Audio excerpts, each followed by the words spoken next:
Okay, part 2 of day 7. Excuse me. Okay, so I saw Dr. Jowdy, and the first thing we did was just kind of went over how, first he just asked if there was anything, like how I was feeling. And then discussed a little bit about what Dr. Streit's been working on and what he has done and hasn't done. And, oh, I forgot to tell you about the burp test I had to do this morning. So Dr. Streit thinks that I might not have the right stomach acid or enough stomach acid. So we did the burp test, which is basically you put a small amount of a substance that is, I guess you can either use baking soda or this alkaline powder. I don't know what else was in it, but it's some kind of powder. I don't know what was all in it. Put it in a very small amount of water, and you drink that between 7 and 9 a.m. You can't have had anything to eat or drink before that in the morning. And then you wait to see, you just sit there and you watch to see how long it takes you to burp. And within a 10-minute time frame. If you don't burp after 10 minutes, you don't have to keep waiting. And I didn't burp at all in the 10 minutes. At 11 minutes, I had a very small burp.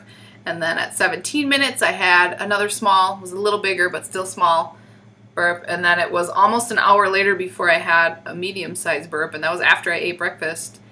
And so none of them were the good-sized burp he said I should have gotten. So I told Dr. Jowdy about that, and he commented something about it and about possibly working when we were discussing on all the things to possibly work on. But actually, I'm now that I started talking about it, realized that we didn't ever actually come back to that. But that's fine because that's probably going to be an internal remedy, and it might be better if my doctor actually determines which one and all that. Because he's already been working with me, not because Dr. Jowdy couldn't do it. But also it might not be a priority right now. And there's so many issues, you got to take them layer by layer and do what's priority right now. So that's kind of what we focus on, is priority areas. So Dr. Jowdy and I talked about several things and just questions I had about other issues that are not necessarily my main issues. One of them was eyes. I was asking him about eyes and if they ever see vision healing. So like someone like me who wears glasses, really thick glasses, is there a possibility that that might change? And there's different schools of thought and different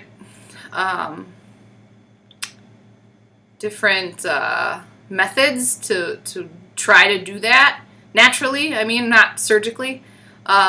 He said not very many of them have any results, and there's not really many good results at all. And that they see some problems corrected, certainly, but not necessarily that your actual vision corrects. So anyway, like it was sort of like a yes or no, and I was like, okay, well, it's fine. Just mostly was curious about that. I have other issues that are more important that I really want taken care of, and those are sleep and pain, especially the lower back pain. Well, all the pain in my back, actually, in general. So he said, okay. And then, yeah, he's the one who today, he said it, after, talking over how things have been going, he said it's good, my body seems to be responding really quickly, and that's really good. He specifically said that about the parasites, but also just in general that my body's responding well. So then first thing he did was because another thing I told him was because yesterday Dr. Streit had done the percussor on my head, and I said, mostly felt really good yet, except right here. It's hard for you to see where I'm pointing. Right here still had quite a lot of pain and tension. And even the massage therapist had worked those areas yesterday and has done them a couple times since I've been here. But they were still, that area really didn't feel different that much. It felt a little bit different. So he took the percussor and he started here and worked They did a little down this way and then around, and actually found that it definitely wasn't this area that was the problem. It was down in here, and same thing over here, down a little bit, and then over here. And over here, it seemed like there was a little problem right there, but mostly it was more here. And oh man, did that thing feel good on my face. That was awesome.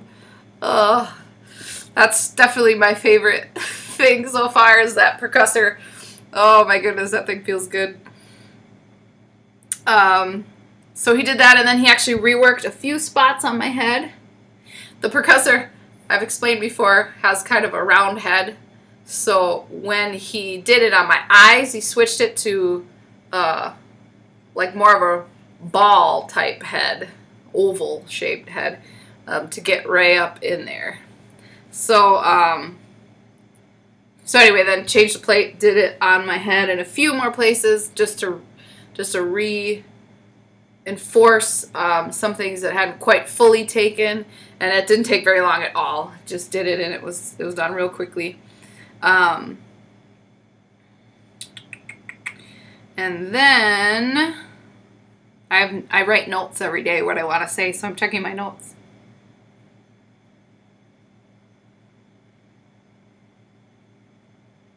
Okay, so then he started neurological testing, which neurological is nerve stuff and how the nerves connect to the brain and things like that. So what he was checking specifically were he was checking the muscular strength, and then as that, well, okay, actually that wasn't all. So he started on my head, started with my eyes, and was checking the neurological responses from my eyes. And I actually didn't have too many problems with that, which was good. And again, not surprising, because even though I have a very strong prescription of nearsightedness, I'm always told that the structure of my eyes is really good. It's just kind of amazingly good, especially for the strength of my prescription and my the degree of nearsightedness. So my eyes, there was one problem with the nerves, and he did a bunch of different tests, and like, you know, they do the finger, follow the finger, did different things with his fingers, that he also stimulated, like he would tap on different parts and stimulate things that, you know, and then he would stimulate something that was supposed to result in a specific response that he could see, and then from there would do his bioresonance scanning too and check things out. And so the eyes, there was one problem, something with a nerve in regards to the eyes, and it was amazing how he fixed it. He had this laser machine, it had a little square head on it, actually looked like a floor lamp with a small square red head. And it's a laser, and you don't look right into it. He showed me on the ceiling, though, that it was like bars of red lines. It reminded me of UPC scanners. And he put that on the side of my eye for just a few minutes. Did it on one side, then he did it on the other side. And then he rechecked whatever he had checked, and it was corrected. He said, okay, that should be taken care of now. That a lot of these things that they do, once they do it, it's reset. Basically, he talked about it's like resetting the software. It's, you know, like you get viruses, well, just like a computer gets viruses and it messes with your software and you have to clear them out and reset the software. You get parasites, you get bugs, you get bacteria, you get chemical problems, and all these things, toxins, they are changing your DNA. And so what all these things okay, not all these things, but a lot of the things they're doing here is to reset the software so that your body is rebooted to the way it is made to function. So once they correct it, typically they expect it to stay. Sometimes you need to tweak it a little or redo it a time or two, but for the most part, and depending on how sick you are too, for the most part, they should only have to do a lot of these things once. And so he did that on both sides of my head. He rechecked, and he said, okay, that's done.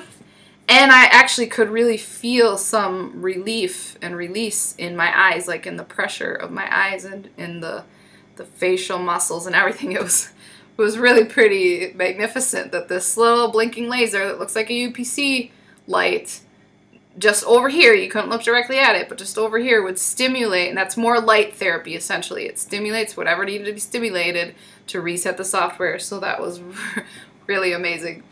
So then he checked olfactory senses, which is smell, stuff with the mouth, inside the tongue, and all that, and then facial movements and everything, things in the ear, and equilibrium and balance and things like that. Everything else for me was totally fine. So then he started, excuse me, testing the muscles and the neurological responses according to how the muscles were responding to the different tests he did. And those muscle tests are actually they're common. Many of you might have even seen them demonstrated somewhere. It's basically where you hold up a hand, and then whatever the test is, excuse me, let me take a drink.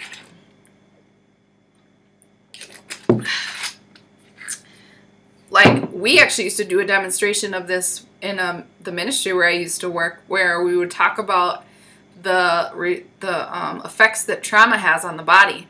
And you would hold your arm up and think of a happy time, a happy memory. And someone would try to push your arm down, and you have to resist. And I never saw any other result from this other than that the arm isn't pushed down. Then you think about a traumatic event, and they do the same thing, and every time I saw it anyway, the arm goes down. So it's a similar thing with checking functions of the body and neurological things. Is you lift in different ways, different body parts, and then he tells you to hold that position, and then he pushes against it. I'm going to pause this because I'm already over 10 minutes, and I'm probably going to talk a long time yet. So go on to part 3.